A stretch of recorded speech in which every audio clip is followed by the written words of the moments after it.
Good evening, I'm Lee Anderson. The Oregon legislature is now asking the state Supreme Court to extend redistricting deadlines due to a delay in getting the needed census data. Alec Nolan has the details.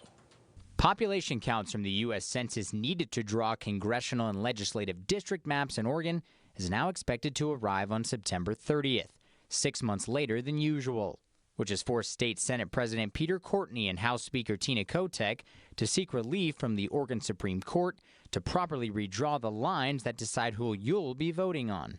This is a very collaborative process to go to the Supreme Court and ask them to weigh in on something that's very important as Oregonians' representation for the next 10 years.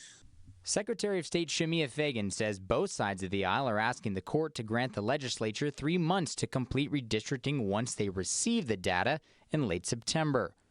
But now a bipartisan coalition is calling for an independent redistricting commission to redraw the maps. Republican Shelley Bosshart Davis, who backs the idea and also serves as the House redistricting vice chair, says in a statement, "We need to pass legislation to get the responsibility out of the hands of partisan legislators and into a nonpartisan independent commission."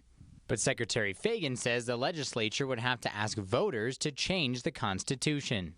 And so our response to that writ is on the Constitution as it currently sits. Secretary Fagan added that her primary focus is not to throw the 2022 primaries into confusion. So again, as the chief elections officer, my position is simply to not disrupt the 2022 elections. But under the Constitution as it's currently written, the Oregon legislature has the duty to do redistricting, and they can certainly do that in whatever manner they choose. If lawmakers do not receive an extension or meet their deadline, then it would be Fagan's job to draw districts by August 15th. But Fagan says she's confident lawmakers will get things done in bipartisan fashion, as they did a decade ago.